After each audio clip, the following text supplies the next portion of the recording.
अस्सलामुअलैकुम। गैर कानूनी पाकिस्तानी तारिकीन वतन खबरदार हो जाएं, अमाराती हुकूमत की डेडलाइन का वक्त करीब आ गया है।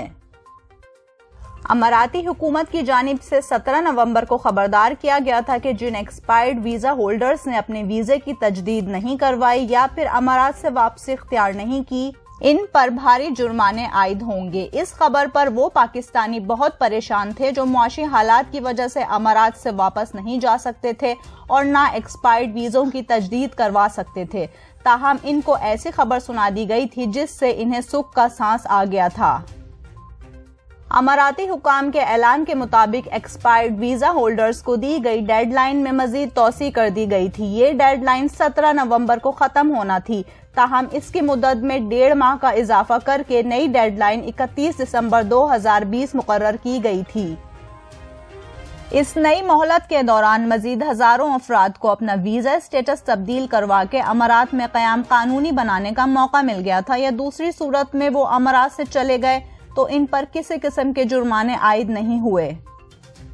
ये शॉर्ट टर्म एमनेस्टी स्कीम 14 मई को मुतारिफ कराई गई थी, जिसे 18 अगस्त को खत्म होना था।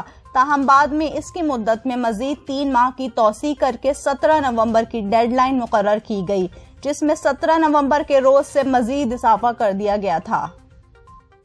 Federal authority for identity and citizenship ICA ने कहा था कि ये रियायती मुद्दत इन अफराद को दी गई है जो रिहायशी, विजिट और सयाहती वीजा पर अमारात आए थे। ताहम उनके वीजों की मुद्दत 1 मार्च को खत्म हो गई थी। इस नई मोहलत के 22 हजारों गैर कानूनी पाकिस्तानी तारिकीन वतन को भी फायदा हुआ।